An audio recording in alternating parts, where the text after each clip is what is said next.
তবে অন্য একটা মেয়ের সাথে সে 4 বছর 5 বছর সম্পর্ক রাখবে, তুমি বলবা পরকীয়া, সে বলবে পুরুষ একাধিক বিয়ে করতে পারে।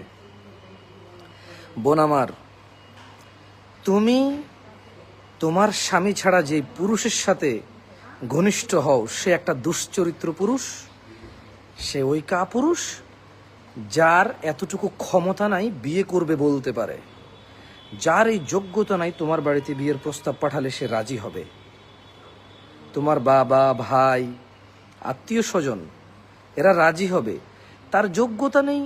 বিষয়টা আমি অর্থ দিয়ে বিচার করছি না, ইভেন তার চরিত্র সুন্দর নেই, তার চলাফেরা সুন্দর নেই, তার শিক্ষা দীক্ষা সুন্দর নেই, তার বখাটেপনা আছে।